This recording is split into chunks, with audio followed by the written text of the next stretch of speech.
Ya, Kementerian Energi dan Sumber Daya Mineral masih terus mengejar target penambahan jumlah infrastruktur pendukung kendaraan listrik di tanah air.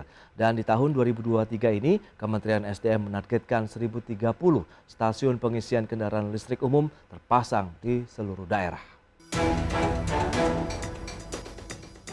Kementerian Energi dan Sumber Daya Mineral mencatat laju pertumbuhan infrastruktur kendaraan listrik di tanah air hingga akhir tahun 2022 sudah berjalan cukup optimal. Per akhir tahun 2022, sebanyak 439 unit stasiun pengisian kendaraan listrik umum atau SPKLU dan charging station telah beroperasi di 328 lokasi publik. Kemudian sebanyak 961 stasiun penukaran baterai kendaraan listrik umum atau SPB KLU sudah beroperasi di 961 lokasi.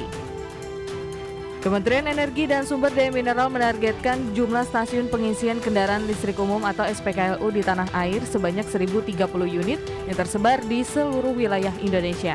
Jumlah SPKLU tersebut naik hampir 2 kali lipat dibandingkan tahun 2022 lalu. Dengan demikian, di tahun ini jumlah total SPKLU yang nantinya beroperasi bisa mencapai 3.000 unit. Di sisi lain, pemerintah telah menyiapkan instrumen regulasi SPKLU, antara lain Peraturan Menteri SDM Nomor 1 Tahun 2023 yang diklaim memberikan kemudahan berusaha dan tarif listrik yang menarik untuk pelaku usaha penyedia SPKLU. Pemerintah optimistis Indonesia akan menjadi salah satu dari 3 produsen baterai EV terbesar di dunia pada tahun 2027, di mana baterai pertama litium bisa diproduksi di dalam negeri pada tahun 2025. Kemampuan memproduksi baterai EV ini merupakan langkah awal Indonesia menjadi pemain utama EV di pasar dunia. Dan dalam kurun waktu 10 tahun ke depan, pemerintah memperkirakan angka penjualan mobil listrik dan 13 juta motor listrik di pasar domestik akan mencapai 2,2 juta unit setiap tahunnya. Jakarta, Tim Liputan IDX Channel. Ya, pemirsa, untuk membahas tema kita hari ini, SPKLU ditargetkan tumbuh masif di tahun 2023, sudah tersambung melalui Zoom bersama dengan Bapak Ferry Triansa, Koordinator Pelayanan Usaha Ketenaga Listrikan Kementerian SDM. Selamat pagi, Pak Ferry. Selamat pagi, Mas Pras. Salam sehat, Pak. Alhamdulillah sehat. Sehat Baik, untuk kita semua. terima kasih juga atas waktunya. Review terlebih dahulu, Pak, bagaimana perkembangan dari industri kendaraan listrik yang memang saat ini masih menjadi fokus dari pemerintah, baik yang untuk motor maupun mobil. Pak Ferry, silakan. Siap. Jadi sesuai dengan data dari Kementerian Perhubungan, sampai dengan tahun 2022 itu sudah terdapat total 33.800 unit kendaraan bermotor listrik berbasis baterai atau disingkat KBLBB. Dengan rincian mobil penumpang itu lebih kurang ada 7.669 unit, sepeda motor 25.782 unit, ini cukup banyak yang untuk sepeda motor, lalu bus listrik 58 unit, sedangkan mobil barang itu ada 6 unit, roda 3 285 unit, dan untuk ini ada program konversi juga lebih kurang 128 unit yang konversi roda 2 ini.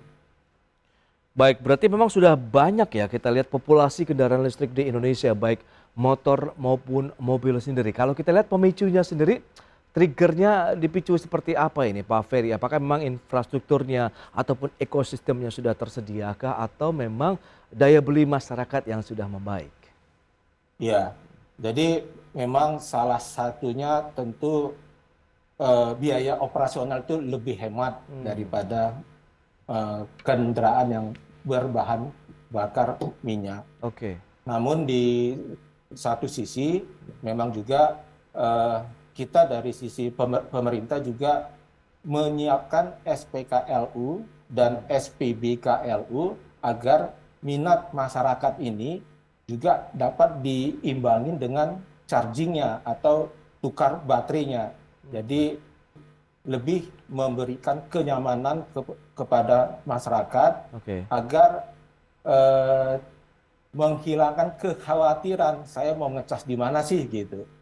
Jadi itu yang perlu kami siapkan dari penugasan yang ada di ESDM. Tapi kalau kita lihat dari sisi ketersediaan infrastrukturnya seperti yang Anda katakan SPKLU ataupun SPBKLU begitu, sudah berapa banyak saat ini yang tersedia, Pak Ferry? Iya, jadi untuk SPKLU itu lebih kurang sudah ada 439 unit yang tersebar di Indonesia, Oke. ada di Jawa, Jawa Timur, Bali, Nusa Tenggara. Dan khusus di DKI ini sudah ada 118 unit yang berada di 92 lokasi. Sedangkan untuk SPKL itu lebih kurang sudah ada 967 unit SPBKLU Ya. yang tersebar di beberapa provinsi. Oke, itu dia. Kalau kita lihat ratusan begitu, tapi daerah-daerah yang memiliki SPKLU terbanyak begitu, apakah masih didominasi di kota Jakarta begitu? Ya, memang pada saat ini yang terbanyak itu memang masih di DKI Jakarta. Tapi kita Oke. tetap mensupport dalam hal ini badan usaha itu yang bergerak di SPKLU dan SPBKLU Iya. untuk menyiapkan SPKLU di kota-kota yang lain. Itu dia target tahun ini disampaikan juga oleh Menteri SDM begitu, ada 1030 Pak ya kalau tidak Betul. salah begitu. Iya. Nah ini bagaimana realisasinya dan mungkin rencana-rencana apa saja yang akan dilakukan untuk mengakselerasi pembangunan SPKLU tadi? Iya, jadi memang salah satu yang kami lakukan melakukan perubahan regulasinya. Tadinya ada regulasi nomor 13 tahun 2020 itu diupdate, direvisi dengan nomor 1 tahun 2023. Salah satunya adalah tadinya di SPKLU itu harus ada kewajiban 3 jenis charging itu harus disiapkan. Sedangkan dengan regulasi yang baru cukup salah satu sesuai dengan kondisinya. Misalnya contoh di jalan tol itu disiapkan yang ultra charging atau fast charging karena memang mereka kan tidak berlama-lama untuk di rest area. Nah, lalu kalau di daerah-daerah pemukiman itu boleh hanya satu untuk yang sifatnya normal charging. Di daerah pemukiman itu kan lama ngecasnya agak lebih lama, lebih kurang 5-4 jam. Sedangkan mereka bisa beristirahat atau yang di kantor-kantor juga dia kerja dulu 4-5 jam sudah penuh bisa dibawa untuk pulang KBLBB-nya gitu. Oke, realisasinya sejauh ini seperti apa Pak Ferry? Karena kan penambahannya ini 2 kali lipat ya Pak dibandingkan dengan tahun sebelumnya. Ya, jadi memang ini kan baru di bulan Maret. Iya, sudah masuk Maret Pak. Sudah masuk Maret. Iya. Ya, pas tanggal 1. Jadi kita optimis ini akan bisa mencapai sesuai dengan target tadi ya, 1030 SPKLU, dan ini kita bisa lihat juga perkembangan dari badan usaha yang bergerak di bidang ini sudah banyak usulan-usulan mendapatkan izin untuk SPKLU ini.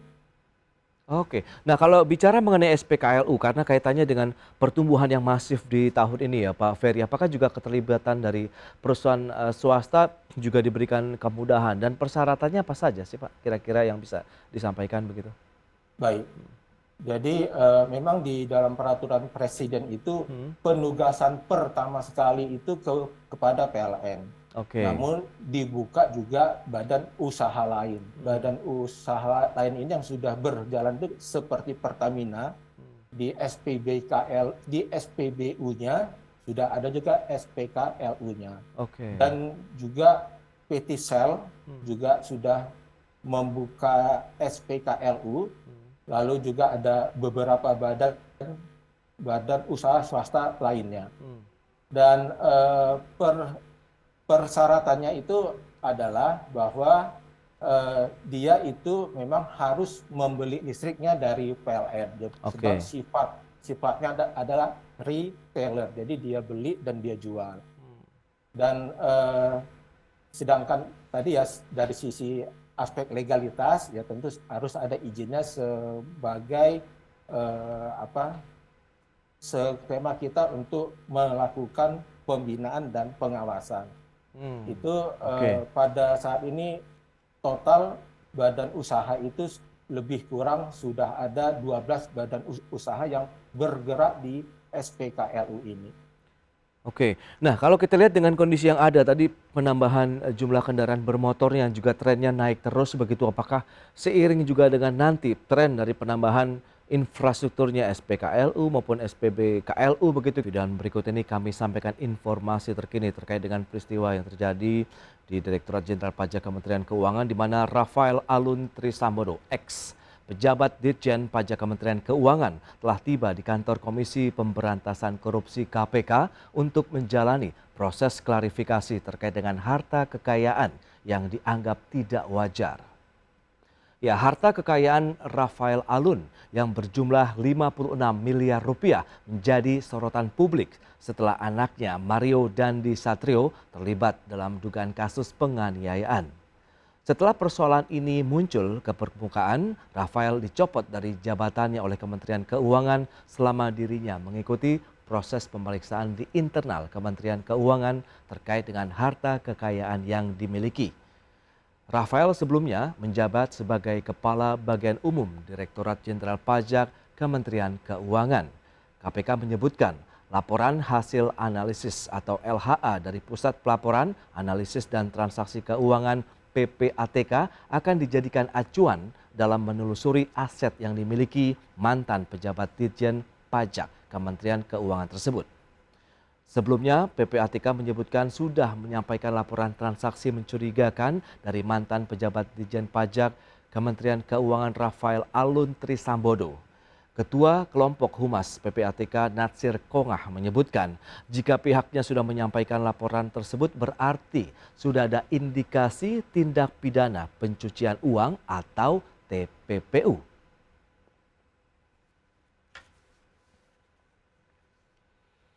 Baik pemirsa, kembali kita berbincang terkait dengan tema kita hari ini untuk kendaraan listrik dan berikut ini adalah infografik.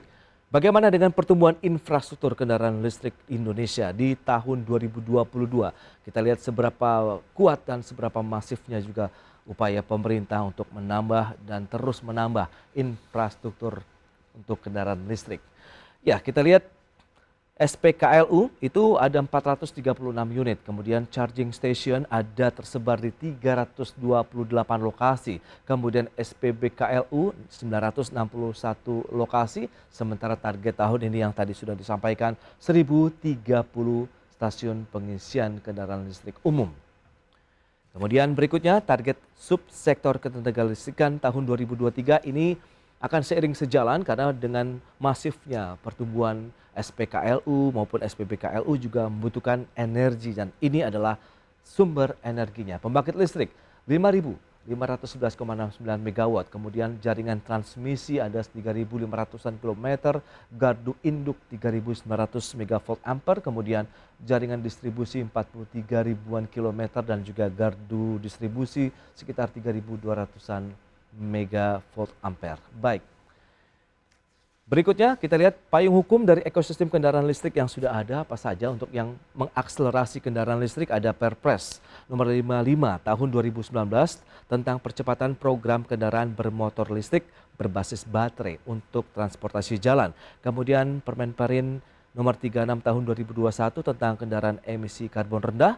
Permenparin nomor 7 tahun 2022 tentang keteruraian CKD, IKD, KBL berbasis baterai. Kemudian untuk insentif kendaraan listrik ada PP nomor 74 tahun 2021 tentang perubahan atas PP nomor 73 tahun 2019 tentang barang kena pajak yang tergolong mewah berupa kendaraan bermotor yang dikenai pajak penjualan atas barang mewah PPNBM.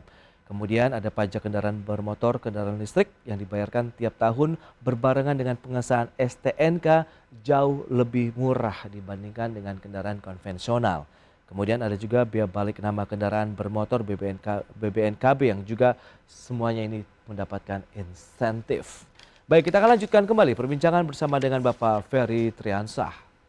Ya Pak Ferry, kita akan lanjutkan kembali. Kalau kita lihat dengan data-data tadi yang sudah disampaikan, memang terus dikejar ini pembangunan SPKLU, SPPKLU, dan juga tadi adalah sumber listriknya, begitu ya, menjadi bagian dari sub ketenaga listrikan yang terus dikembangkan. Bagaimana Pak, bisa dijelaskan lebih lanjut dengan ketersediaan sumber energinya dan SPKLU-nya sehingga ini benar-benar menjadi satu kesatuan yang harus selesai ataupun tersedia semuanya, begitu Pak, silakan. Baik, Pak Mas Pras. Jadi dari data yang terakhir ini per 26 Februari 2023 Ya, itu untuk sistem Jamali kami menamakan oke. itu ada cadangan operasi lebih kurang 7,7144 megawatt atau 7,1 ya. Jadi lebih kurang itu ada cadangan 29,73% Oke. untuk yang Jamali. Sedangkan yang untuk di Pulau Sumatera itu ada cadangan lebih kurang 1.200 mega dan kalau dipersentasekan lebih kurang 20,7. Kita ambil pulau-pulau besar. Untuk yang Kalimantan ada cadangan 401 mega, itu lebih kurang 32%-nya. Sedangkan untuk di Sulawesi itu cadangannya itu dia dibagi, ada yang barat, ada yang bagian selatan, ada yang bagian utara. Yang bagian selatan itu lebih kurang 411 megawatt atau 28%. Jadi secara sistem ini cadangan PLN itu sudah cukup, malah cukuplah untuk memasok listrik pada SPKLU atau SPBKLU ini. Baik, tadi juga Anda sempat menyebutkan begitu banyak pihak perusahaan-perusahaan swasta juga yang akan menjadi operator dari SPKLU maupun SPBKLU, dan ini kebanyakan daerah yang sama atau sudah mulai tersebar cukup luas begitu di Indonesia? Ya, contoh misalnya di Jawa Timur gitu ya, Ya, itu sudah ada di ruas jalan tol, itu memang miliknya PLN. oke. Dan juga di Jawa Tengah itu ada di ruas jalan tolnya juga. Nah, contoh di Kalimantan itu ada juga di Hyundai di 12 lokasi untuk 12 unit. Contoh lain misalnya di Sumatera, Oke. itu ada di rest area Lampung juga ada, terus ada di Kayu Agung atau di PLN ini di PLN juga, PLN Sumatera. Jadi ini sudah cukup tersebar, tapi ini juga tetap kami akan dorong badan usaha itu dan terutama PLN memang yang ditugaskan sesuai dengan Perpres untuk secara masif membangun SPKLU ini. Baik, tapi keterlibatan dari pihak swasta tadi seperti apa begitu Pak? Apakah tadi ini juga menjadi salah satu tantangan tersendiri karena kan pembangunan 1030 SPKLU ini juga tidak membutuhkan, maksud saya membutuhkan waktu yang panjang, kemudian investasi yang tidak sedikit. Iya. Ya, jadi salah satu yang diatur di peraturan menteri ini adalah bahwa pihak swasta itu diberikan insentif. Jadi sisi insentifnya itu adalah sambungan barunya itu diberikan ringanan. Oke. Jadi biasanya ada biaya gitu ya, itu diberikan ke ringanan. Dan juga untuk rekening minimum itu juga PLN biasanya menerapkan rekening minimum itu selama 2 tahun dia beroperasi. Ya, anggap bisa sampai eksis ya gitu. Itu tidak dikenakan rekening minimumnya. Biasanya kalau di rumah itu kita dikenakan rekening minimum dalam Ya. satu bulan 40 jam. Jadi itu yang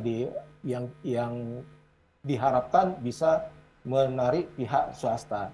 Di Oke. sisi lain juga tarifnya yang dikenakan kepada pihak swasta itu kami rasa cukup ya, sebab ada tarif curah yang Oke. harganya itu Rp714 per kWh dan pihak swasta itu bisa menjual maksimum untuk ngecas itu lebih kurang Rp2.400 per kWh. Jadi selisih ini mungkin kami anggap dan harapannya tentu ini bisa menarik pihak swasta untuk ikut Iya, iya. berpartisipasi dalam SPKLU ini. Baik, tapi kalau kita lihat dengan margin yang disampaikan dari tarif curah 700 kemudian harga jual maksimum bisa di 2.400, tentu harusnya bisa menjadi daya tarik tersendiri ya, berarti bahkan akan banyak gain yang bisa didapatkan begitu dari pelaku usaha swasta. Nah, menarik lagi ada program ataupun kebijakan pemerintah untuk memberikan subsidi 7 juta rupiah ini Pak untuk pembelian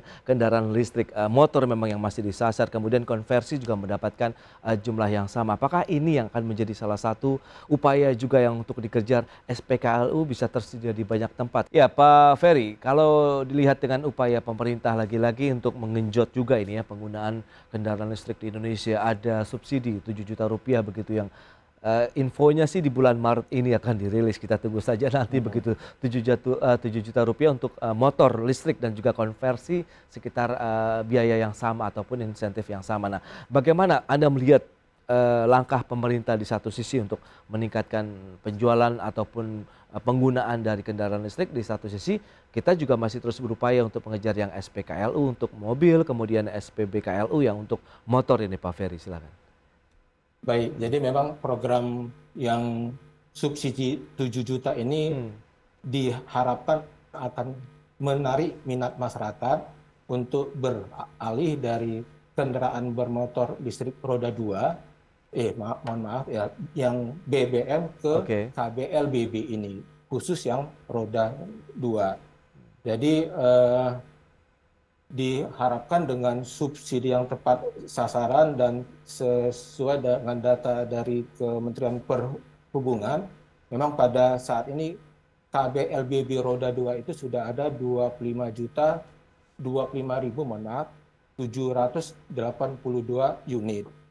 Dan tidak hanya untuk roda 2 yang BBM yang baru itu ya, maksudnya KBLBB yang baru, tapi juga ada yang 7 juta juga untuk yang konversi. Jadi yang beralih dari BBM ke KBLBB. Dan ini memang kami targetkan di tahun 2025 ini yang konversi ini bisa mencapai 1 juta unit.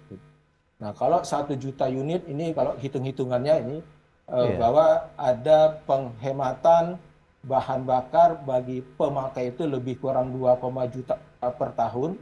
Lalu dari sisi kompensasi itu adalah 0,5 triliun rupiah per tahun.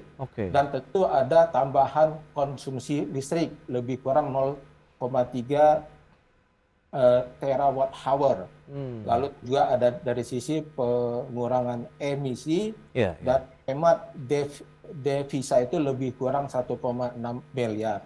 Jadi dengan kompensasi atau subsidi 7 juta ini juga berdampak positif bagi masyarakat yang lebih hemat biayanya, lalu juga bagi sisi pemerintah akan lebih hemat dari sisi bahan bakarnya. Nah, kalau kita bicara mengenai target jangka pendek lah di tahun ini, mungkin di semester 1 apakah bisa setengahnya dari target 1030 unit tadi begitu dan juga SPB EKLU-nya, atau bagaimana Pak upaya-upaya untuk mengejar target sehingga tadi bisa seiring sejalan dengan penambahan jumlah kendaraan listriknya sendiri begitu di Indonesia? Iya, memang juga kita juga tahu ada Inpres juga ya, Inpres nomor 5 tahun 2022, dan ini juga dari sisi pemerintah pusat dan pemerintah daerah itu juga mobil dinasnya akan memakai mobil yang berbasis baterai ini. Jadi itu juga harus harus siapkan, dan tentu kita sudah memprediksi berapa sih kebutuhan mobil, berapa sih perkembangan mobil listrik ini, KBLBB, dan itu akan kita siapkan SPKLU-nya dan juga SPBKLU-nya. Itu